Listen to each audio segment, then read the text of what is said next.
Hello and welcome. Who has the correct interpretation of Islam and who's got it wrong? That's a tough and controversial debate right there, along with the argument over who speaks for Islam. Well, Islam is meant to be a personal religion, a relationship between an individual and God. With no one central living authority figure and so many groups and individuals claiming to represent the true Islam, who do you listen to? It's increasingly becoming an issue in Western nations where some argue that Muslim communities, and particularly young, disaffected Muslims, are susceptible to becoming radical in their beliefs. On today's show, we have a wide-ranging discussion with Shaykh Hamza and ask who's responsible for a faith with more than 1 billion followers. And don't forget, we take your phone calls and mobile phone texts on this program, and the numbers are at the bottom of your screen right now. Joining us from San Francisco is Shaykh Hamza. He's the founder and chairman of the Zaytuna Institute based in California. Shaykh Hamza, welcome. Thank you. I have to start off by asking you, you're quoted as saying, Islam is in a mess. What is it in particular that's bothering you the most? Well, I think a lot of people have been calling for this Islamic Reformation, but in a lot of ways this is exactly what's happening. A lot of the problem is caused by the fact that we don't have a classical or traditional understanding being presented. Now, you ask for people to return to their true faith, so who defines what is the true faith? Well, I think every religion has a normative tradition. If we're going to talk about Christianity, there is a normative Christianity. There are certain parameters within Christianity that are accepted by everybody, and then you're going to have your varied interpretations. And the same is true for Islam.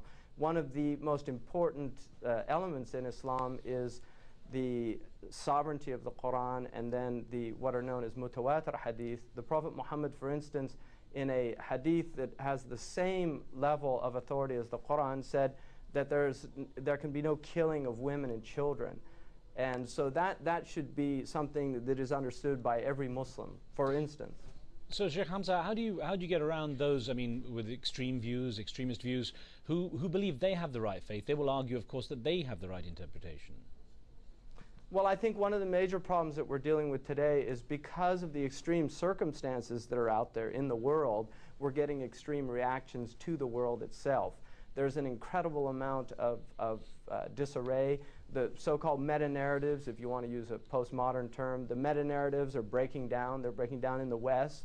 They're having a difficult time holding ground in the East also. And so in this type of disarray that you find, intellectual, spiritual, economic, I think you're having a lot of people having a difficult time navigating that, and you're always going to have a small group of people that will react violently to those situations. What is very different today than in the past is that an individual can do the damage of armies of the past. So that's where there's a new variable in this equation that's quite terrifying and troubling for all of us.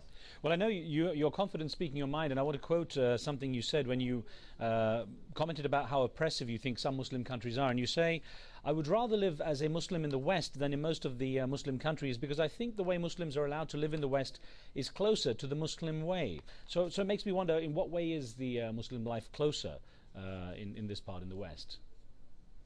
Well, I think one of the things that's a hallmark certainly of the United States is freedom of religion.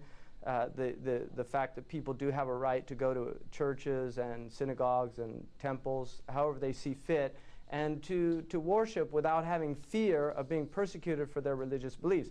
In the Muslim countries, if somebody, for instance, from their religious belief begin to articulate criticisms of the government, for instance, those people can disappear or be arrested, be persecuted because they're voicing moral objections to the status quo. And so another aspect I think that a lot of people in the West have no idea is that the failed states of many of the Muslim countries, and the fact that the right to redress wrongs is certainly is very difficult to uphold in places in the Muslim world where you don't have court systems that are functioning. And so people don't have the ability to redress just basic wrongs in their life. The fact that in many of the Muslim countries you have to bribe to get basic rights. It's a very difficult life, and I don't think people in the West quite understand how difficult that is for the average Muslim just to get through a day in one of the major urban centers of the Muslim world.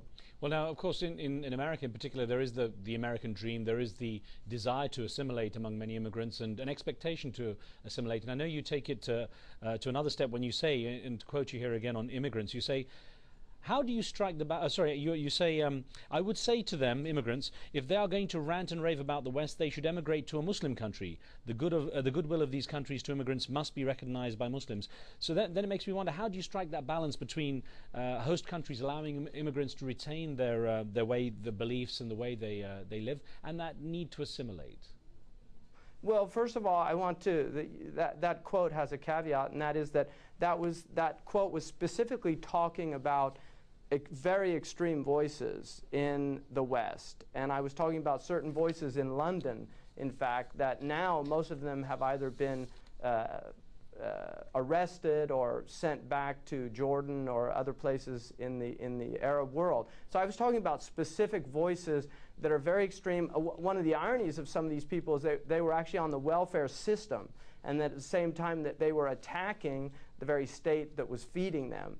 And so that was my point. In terms of dissent and the right to dissent, that is a fundamental Western right. And so an immigrant who's come to these countries legally, who's living in these countries legally, has every right to criticize the policies of the country.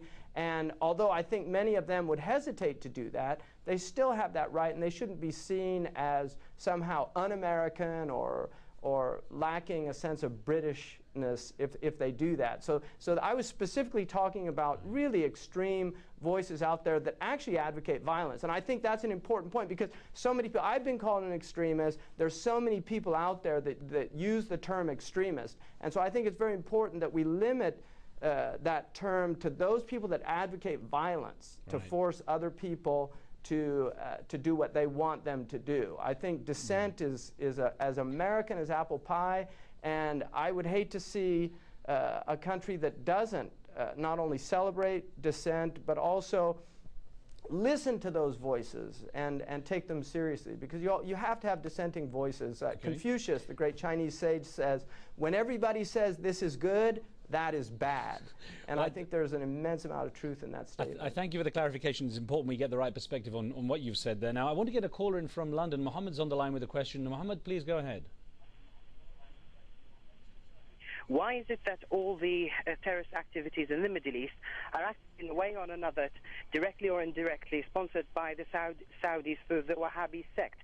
And they're actually tarnishing the whole of the Muslim faith.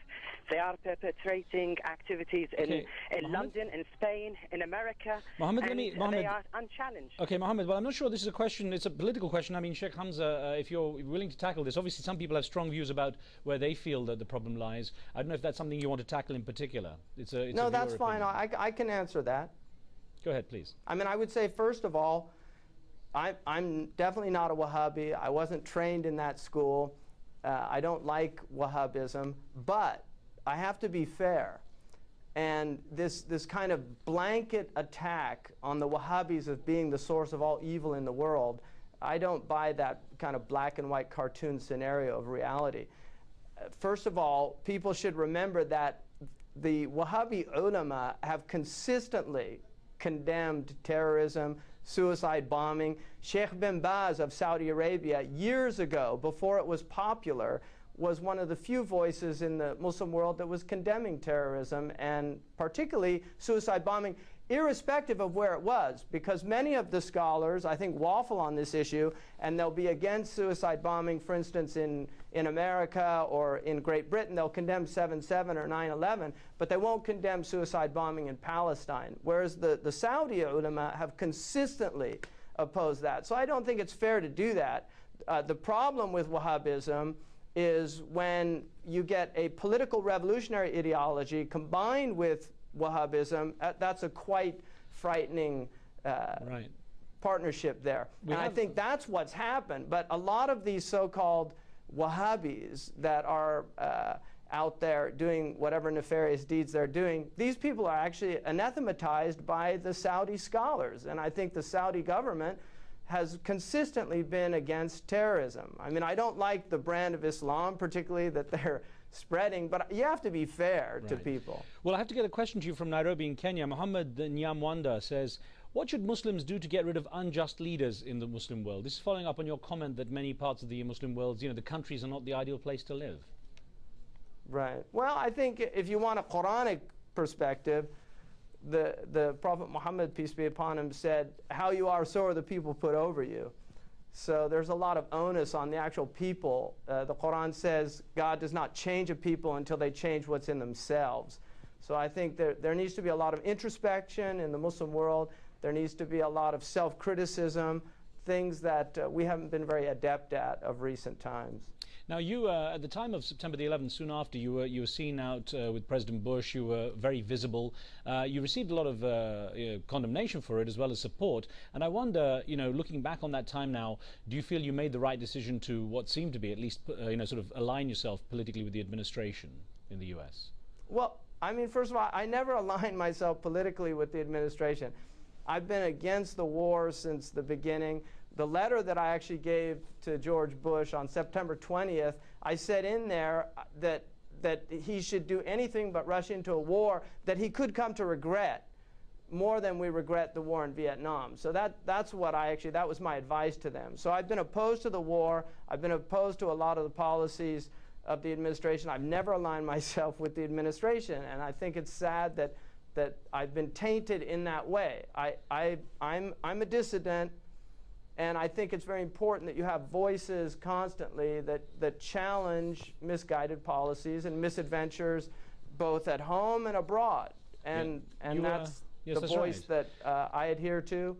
And I think it's very important that scholars, intellectuals, academics, that they have that freedom to do that. I know, so in terms of, do I regret doing what I did? No, I did what I thought was best at the time, and I would hope that people at least accept that there was good intention behind it. I was going to say, you actually were, you're saying there was a need for a voice to speak out, and you were actually asked to go to Britain and speak out on the same issues after the 7/7 attacks in Britain. Tony Blair wanted your advice. What advice, apart from what you just told us about what you said to President Bush, what advice did you give Tony Blair, for example, and how much did you find people like President Bush and Prime Minister Tony Blair listen to what you had to say? Well, I never advised Tony Blair. I've advised people inside the British government, and my advice is generally the same, that if you want to lessen terrorism in the world, then you have to lessen state terrorism. When you have states that bomb people, you're going to have people that are at the brunt of those bombs. They're going to be very upset. It's as simple as that. People don't like getting their toes stepped on, let alone getting bombed. So I think that's a major problem out there, is that somehow we legitimize state terror, and then vigilante terror is demonized and anathematized. So I think it's very important that we recognize that indiscriminate violence, irrespective of whether a state sponsors it or whether individual vigilante groups are the perpetrators, has to be rejected. And I think at the root of a lot of the major problems today is the armaments industry and the fact that Western economies are so dependent upon massive armaments industries that there's constantly a need out there for enemies. And so I just think it's very important that we recognize that there are roots to this, and like Henry David Thoreau said, for every one person hacking away at the roots, there's 100 that are hacking away at the branches. So it's very important that we go to the root cause of these problems. Let's squeeze in a couple of callers we've got on the line, Shaykh Hamza. We've got Sami on the line from Nigeria. Quick question, please, Sami. I'm not from Nigeria. Oh, I'm sorry. From Liberia. Liberia. My apologies. Go ahead. No, I just want to ask Brother Hamza Yusuf if he has any plans into coming to West Africa, especially Liberia, Sierra Leone, Ghana, Nigeria. Of course, I've met him in Gradu once a couple of years ago, and I didn't know that was something that some of us could sit when I visited New York about 3 years ago. Okay. So, Shaykh Hamza, I always say, I'm a West African trapped in a white person's body. I love West Africa. I studied in West Africa, and I certainly do hope that I go back. All right. We've got Ganga on the line from London with a quick question as well. Ganga, go ahead. Hello. Assalamu alaikum, and everyone there. Alaikum assalam. I'm very proud of, on his statement, he said that we are better Western here than in the what so-called Muslim countries. And what sect is he if he is not a Wahhabi? So is he Sunni or Shia? It is because of that I am a Muslim. I don't have any sect. I'm not Sunni, I'm not Shia, I'm just a Muslim.